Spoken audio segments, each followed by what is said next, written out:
there. See what? I had to take the shitty phone out to do this. What would you call it? Android? Not good phone? It's an LG crap phone I use for the shop. That's my shop phone. Oh, okay. Oh, look at your shirt. So listen, I wanted to tell you, I know you're working. I know it's your busy season because you're trying to get people ready. And I really appreciate you sitting down and talk to us. When I asked you about the interview, and you said, who would want to talk to me? You'll be surprised at the people that ask me about you on a consistent basis. You would think we're best friends the way people ask me about you. I'd be like, listen, I don't really know her, but I kind of know her, but not really. Well, we're going to meet Sunday, so that's, for real, you'll know me. All right, so like I said, I wanted to first say thank you for taking time to sit down. I know it's your busy season, so I know you got stuff to do. But people thank you for having me. Thank you. So people had questions they wanted to ask you. You know, you necessarily don't race, but you are in the car culture. You're a big staple in the car culture. All the people who do services for the car culture, you guys are just as big a staple in the car culture as the racers, the track owners, the car enthusiasts. You guys are like the glue that kind of holds us together. So, so I'll start off by asking a question that I ask everyone. How did you get started doing this? About 18 years ago, my ex-husband and myself opened a restoration shop in Pompano. And we built hot rods and did all that, and I'm really not cut out for the office life. So I wanted something to do in the shop. Right. And I wrenched for a little while and did all that stuff, but it just, we hired mechanics, and I got out of that part. And then I just decided I wanted to do something different. So we sent Trim out to get fixed. It was ridiculously priced. I was like, I could do this. So I bought the tools and I just started doing it, and really it took probably about 8 years for me to know what the hell I was doing. I worked on our shop cars. When we got divorced, I kind of lost everything, and I had to make or break it. And that's when I went heavy into doing the trim. Like, that was my income. So that's been it. I mean, I've been in a car since I'm 4. My dad took me to car shows when I was little. My first car had pop lock from the taillights, and I was like amazed at that at 4 years old and thought it was the greatest thing. So I've always loved cars, but as far as racing, I only want to drive. I don't want to watch. I just want to drive. So that's my thing. I like the speed of it. All right, so we'll get into the fans' questions. I don't really call them fans a lot of times. I just call them supporters, so whatever, however. So the first question is, what is the average wait time on a full set of trim? It's a few months. 2 to 3 months. Wow. Well, you have to remember, I have about 80 cars worth of trim in my shop right now. Wow. And that's, cars, some cars have been here for a year and a half because people think their cars are going to get done, and they're not. So when those people all of a sudden come up and I have people sending new trim in, it's such a hard juggling act. And then you get little jobs come in that are 3 pieces. So it's usually, a safe bet 2 to 3 months. And if you call me and tell me, listen, my car's done and you're holding me up, which I don't think has ever happened, you'll get your stuff. I work 70 hours a week. I don't screw around. But don't call me and you hear me bitch about it. You all see it. Right. They call me, they want their trim done. My painter said my car's going to be done next week. I do the trim, and then I don't hear from them for a month. Right. And it's like, it takes time to do the jobs. It's not a 5-minute thing. And that's where I think it gets lost. And when they call me and say, well, I have a full car, I need it done in 2 weeks, it's impossible. Right. It's absolutely impossible. So the next question is, what is the policy on doing trim for customers? So, like, do you have like a deposit? Is a deposit required when they bring it, stuff like that? I used to do a deposit.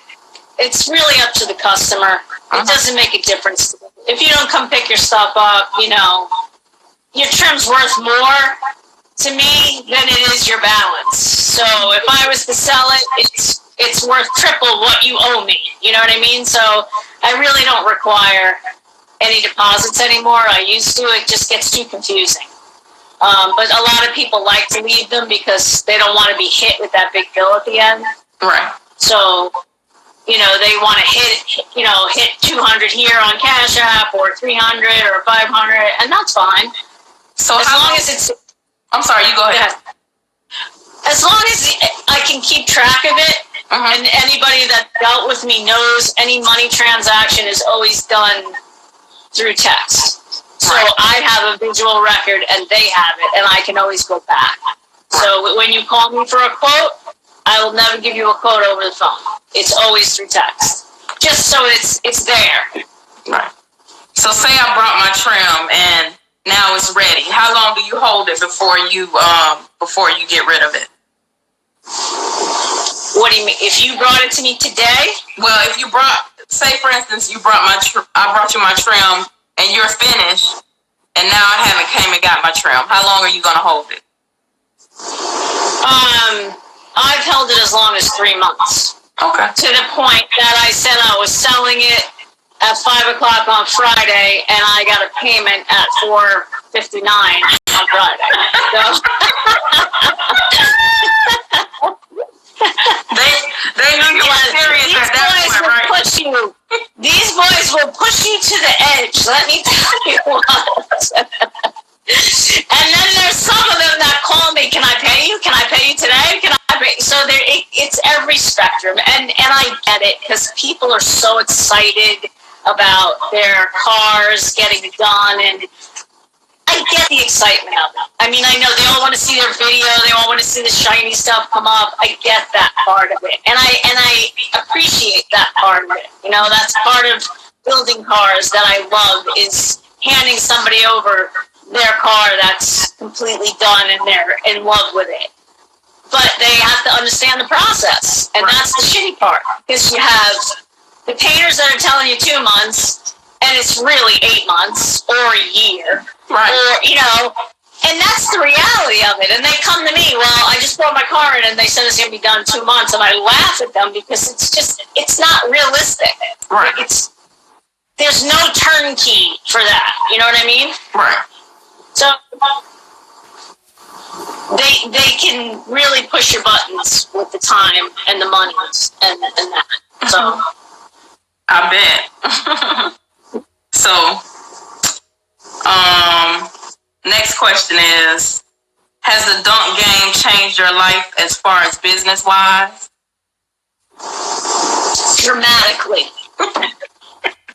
For the better or for the worse? So this will get it. When I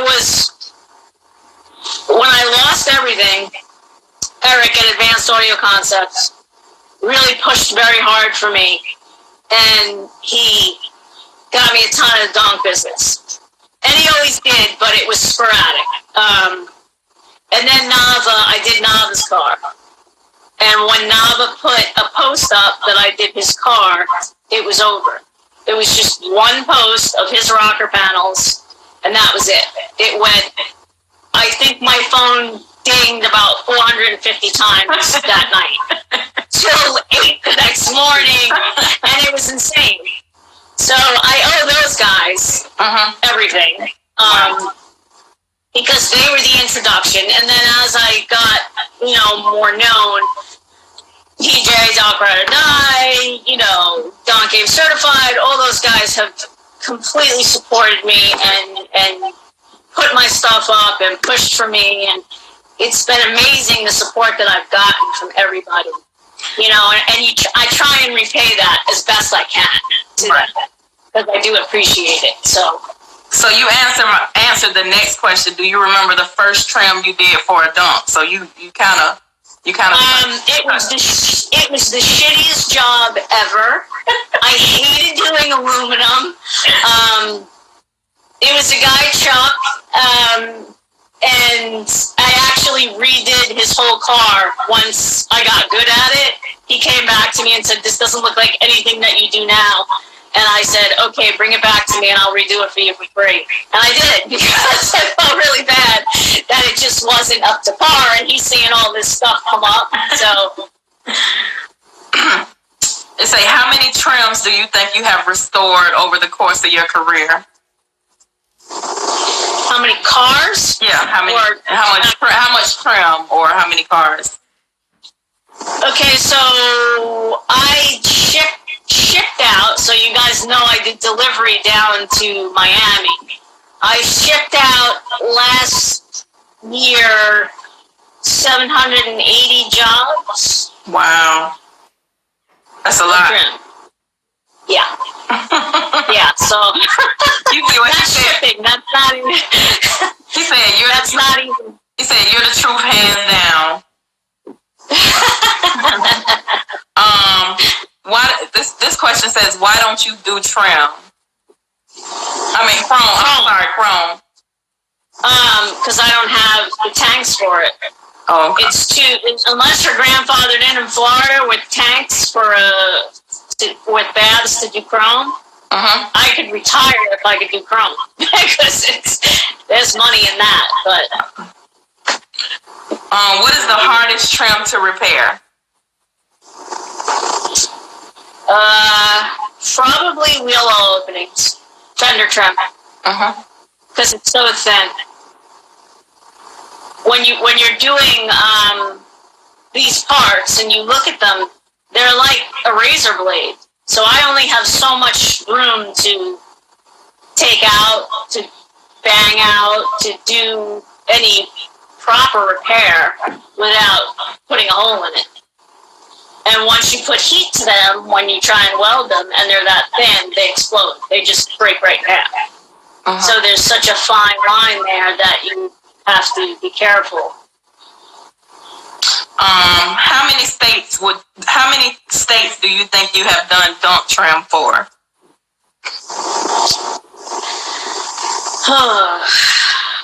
I'm going to say about 15. Definitely 15. 15 and counting? Got more coming? State? Yeah.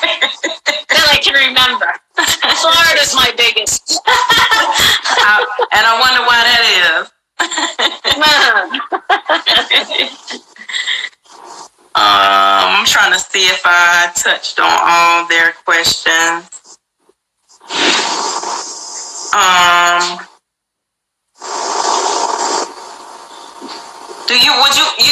I think you answered this question already. You would never get into racing? Only if I can drive. You can drive. If I could drive, I would race. Well, if you, what kind of car would you race? A dunk? No, never. Nope. Dunks are not my speed. For some reason, they're just not my. It's not my thing, and that's all I do. That's the crazy part. Really? We restored it out. We built an Eleanor Mustang that had 600 horsepower and a 200 shot in the back. And my ex was like, "Well, test drive the car. You need to test drive it." I beat the shit out of that car. Fishtailed all over Dixie Highway. It's the greatest stuff to me to just drive. Or, I was always the test drive, and he'd say, "Don't spin the tires," and I'd be like, "What?" Pulling out of the parking lot. So anything muscle car, but donks just seemed so big to me to race. I don't know. I mean, I've never even been in one. Nobody's ever given me a ride in their donk at any of that I've restored. So somebody better pick that. Somebody better. Yes. Because he just asked me, was Billie Jean the prettiest dunk you've ever repaired? restored? Yes, it's my top favorite. It is, and he knows that. That's why he asked that question. Talk about the difference between OE versus aftermarket. No, aftermarket never fits, but the aftermarket for donks. The only thing they make is sill plates, really, for donks. But when you're doing other cars, you know, like Mustangs and Chevelles and all that stuff, nothing ever fits. Your window trim will never seat back in. It's always best to use original if you can. Right. Definitely. And that's my ex-husband right there that asked that question. So I guess y'all still all right with each other, because, you know. I lost your video. I lost your volume. Did somebody call? I can't hear you anymore. Okay, I can bring you back out, and I can take you out and bring you back in. Hey. The devil is really trying to cut in here tonight. Aren't you guys tired of me yet? This is what happens. Listen. You get too much trim lady, like the universe is like, shut this shit off. Nobody wants to hear from this woman. So let me tell you what's the funniest thing that you said that I thought to myself, I would love to have seen her facial expression when somebody said to her.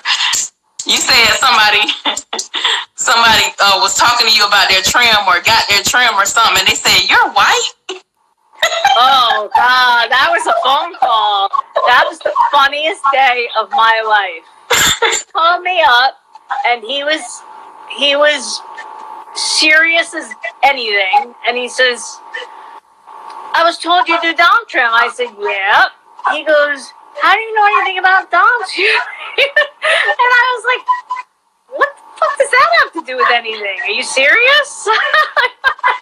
Because I'm white? I don't know. I know what they are.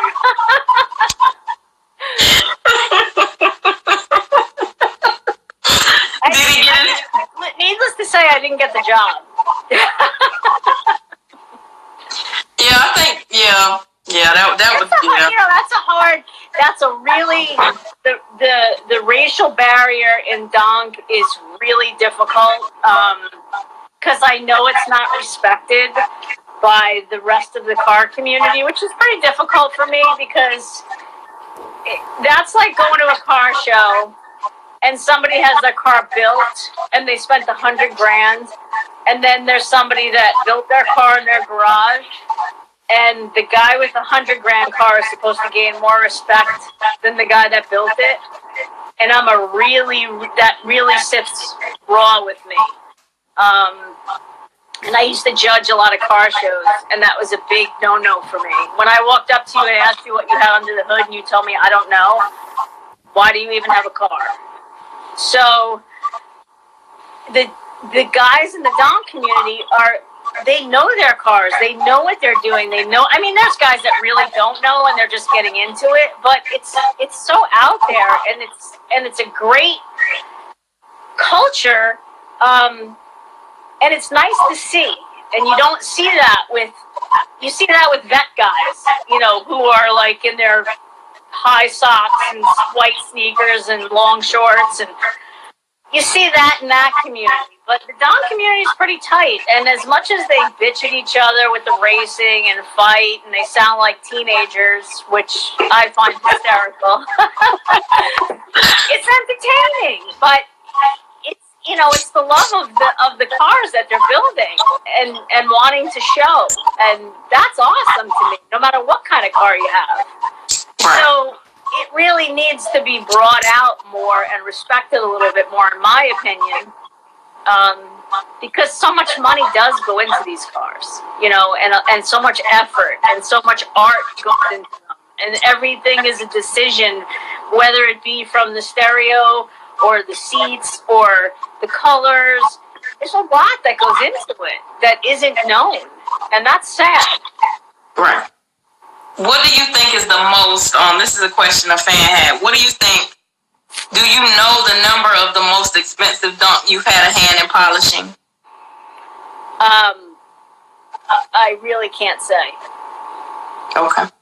Because the shop didn't give me credit for it, and I don't want to put it out there tooting my own horn, so to say. Okay. I mean? But it was over $150,000 dunk. So whichever ones you know that are out there like that, then you know that my hands touched it. Gotcha. So you have to know, before I was in the donk community, I did a lot of museum cars, for a lot of antiques that were owned by movie stars and things like that. I did a lot of work on those cars that were $100,000 and $200,000 cars that aren't donks. So it doesn't impress me. The amount of money you spend really doesn't impress me. It's more your excitement and your passion for the car that gets to me. So I treat the guy that's spending $500 with me, because that's all he can afford to spend, exactly the same as I treat somebody spending $2,000 with me. There's no difference to me. Now, I think that's an important thing. I mean,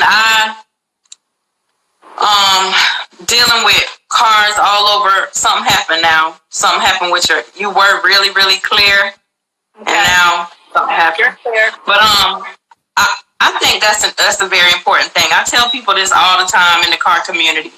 You have to treat all your customers the same, and it's sad and unfortunate that a lot of people don't have those stories. Some people, because you are who you are or whatever, they tend to get treated a little bit better, and I don't think that that's fair. It's not, and you can ask anybody who's ever called me and asked me to pay me extra money to do their job quicker. They've always been told no. Every single one of them. Wow. I will try and get you out faster. I get the process. I get you're trying to make classic. I get you're trying to do all this stuff. And if I can, I'll do it for you. But if I can, I'll be totally honest with you. I mean, and they know it. I don't lie about it. Right. So, but, like Eric or Nava, if they called me and said, hey, I need a favor, I have to put them before somebody else, because they got me where I am. And that's just, I think, being a good person. I don't think it's being, slighting anybody. I mean, these people got me where I am. I have to take care of those people, because I wouldn't be here without them. And you can't ever forget that. Like, ever. That's important to me. I think that's the problem that I have with people.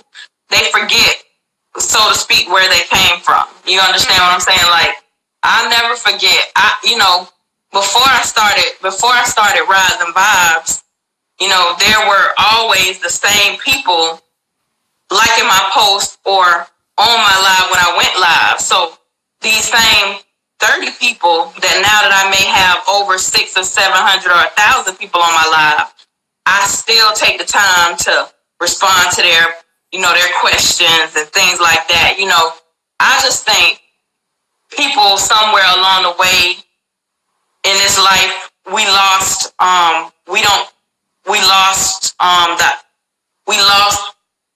what is loyal. We don't have loyalty to. No, money overrides loyalty in this business, unfortunately. And that's a tough thing. When you make good money, I work 70 hours a week, and it's not because of the money, it's because I feel guilty that I'm not getting jobs out quick enough. It has nothing to do with the money part of it, it's the guilt part of it. And I think when you forget all that, you're not a good business person anymore. I get you have to take time with your family, and I get you have to take time off to do things, but there's a line that you have to draw, that you've taken a responsibility to these people, that you have to kind of hold true to that. And stuff comes up, like, I have to defend the shops too, because, you don't understand sometimes. Shit happens with parts. Distributors screw stuff up. You missed one seal or you miss one part of a car, it stops the whole train of the car being done. And it might be a 49-cent part. that might take 2 weeks to come. It's not the shop owner's fault, but it happens. And there's a lot of customers that are guilty of being impatient when it comes to that stuff. So there's a fine line either way in this business, in the car business. You know, people are paying a lot of money. They want their stuff done. They want it done right. I get it, but it is what it is. You know, sometimes it's out of your control. When I have a piece fly off a wheel and scream across the shop and slam into the wall and break in half, I didn't do it on purpose. It happens. I'll replace it at my cost, but I got to find it. You know, so there's those things that the customers also have to take into consideration, that we have other customers. When they say you should treat every customer like they're your only customer, you can't. It's impossible to do that. So it's a give and take on both parts. Right. So if you could tell everyone that's gonna build a dunk something to keep in mind. What? Don't do it. It's expensive. Definitely expensive. But anything else you want to tell them? As far as what? What do you mean? About. Go ahead. You need a good body. You need to find the right shop for you. Just because everybody is going to one shop doesn't mean that that's the shop for you. And there's a relationship you have to have. And there's a relationship you have to have with that person. It's a trust that you have to have. It's like having a baby. It's a lot of money. It is. It's definitely a lot of money. That you're trusting in someone. You know, when you walk in a shop and just because you throw 10 G's down to start a paint job doesn't mean that the paint job is going to get started. Right. So, you know, the best advice I can give is do your research.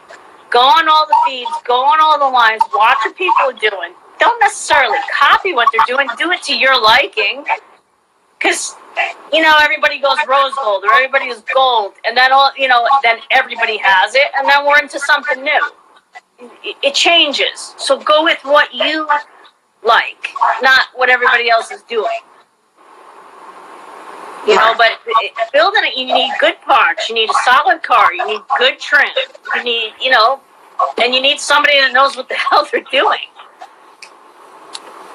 So say realistically, someone wanted to make a particular date. So say, for instance, I wanted to have my trim by Christmas. When would I need to get it to you? 3 weeks ago. So I'm already into February. If anybody's bringing me anything from this day, I'm into February already. With a realistic date. Right. Well, $10,000. I want my car painted in 5 days. That's cheap nowadays. Yeah, definitely is. These boys are paying 17 G's for paint jobs. Yeah. So we have probably about another 10 minutes. Is there anything that you would like all the people on here to know about the Trim Lady? What should we know about you? I don't know. I like to laugh. I like to joke around, and I know I put a lot of rude, vicious stuff up on my feed, but it's really just in good fun. My poor mother. Your mom on your IG? Of course. My mom's 82 and on IG and Facebook. She knows what's up. Oh, wow. Yeah. Well, I don't know. I just know that for everybody that sends me their trim, and I give you exactly the same treatment that I give any of the high dollar trim that comes in my shop. I really do. I mean, I mean that with all my heart. I like to treat everybody exactly the same, and I go 10 steps out of my way to make sure you have the right parts, to make sure, you have the best I can give you. some stuff I get looks like Swiss cheese, and I just can't do anything with it. You know, I mean, it's so far gone. It looks like buckshot in it. But you know, that's my whole deal. Basically, I love what I do. I love to see stuff shine. I love to put it out there. I can't believe there's nobody prior to me that was putting this stuff out to this level. And they all tell me there wasn't. I find that impossible. But. Well, yeah, that's because girls love shiny stuff, right? I need a one-on-one with the trim lady. Uh-oh. That's you know, hey, you got to work that out with her, sir. So I wanted to tell you, thank you for sitting down. Like I said, I know you're busy. I know it's your busy time of the year. But I just appreciate you taking time out of your schedule to sit down with us. Cause I know, I was joking when you weren't on here. I said, I'm holding up the whole dunk community right now, interviewing you. They probably all on here saying, hurry up. That's what they're saying. They're saying, why isn't she doing my trim? Why is she talking to you on here? Well, once I get we want our trim done. Once I get everything edited and get it on YouTube, they'll be able to see what and why, and you know, it'll be a good product. So like I said, I really, really appreciate you sitting down, taking time to talk to us. He said, how many people do you have working with you? Me and Joel, that's it. Wow. Just the two of us, 70 hours a week.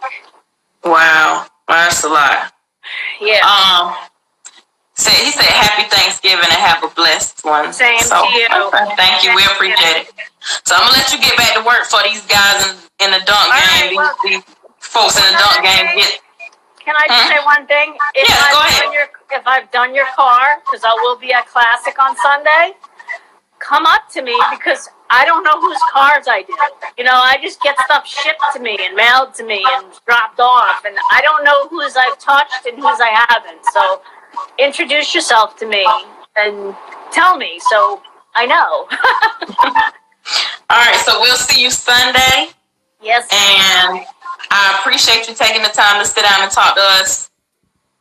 Ladies and gentlemen, the Trim Lady. Thank you for having me. I appreciate it. Thank you. Have a good one. You too, sweetheart. Bye-bye.